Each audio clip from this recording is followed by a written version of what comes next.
சிவகாசி இன்னொரு பாயிண்ட் ஒன்று இருக்கு. அதில் தீபாவளி சாங் இருக்கு.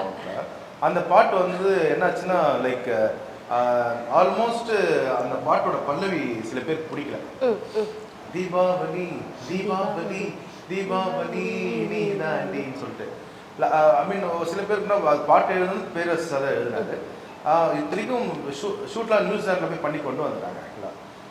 பட் அது சில பேர் இருப்பாங்களா முக்கியமான இதில் வரி இன்னும் கொஞ்சம் மாற்றலாம், ஸ்டைலாக மாற்றலாம். தீபாவளின்றது பெருசாக ஐ மீன் ஒர்க் அவுட் ஆகும் போது விஜய் சாரை கான்டாக்ட் பண்ணால் அவர் ஷூட்டிங்கில் பிஸியாக இருக்காரு. ஆடியோ லான்ச் இன்னும் ஒரு 5 days இருக்கு. சரின்னு சொல்லிட்டு உடனே நானும் பேரரசு எல்லாம் ஸ்ட்ராபெரினா செட் ஆகலை. அப்புறம் பூஸ்பெரி அது இன்னொன்று பண்ணுறோம், ஏன்னா லிப்ஸிங்கும் இருக்குது அதில் ஆக்சுவலாக. தீபாவளியில் வரணும் ஆக்சுவலாக சொல்லிட்டு அப்புறம் விஜய் சார் லைனுக்கு வந்து ஃபோன் பண்ணியிருந்தீங்களான்னு கேட்டார். சார் ஒன்றும் இல்லை சார், ஒரு பல்லவி மாற்றணும்னு சொல்கிறாங்க. யார் அந்த பல்லவி தான் மாற்றாது, நான் பேசிக்கிறேன் சொல்லிட்டேன்.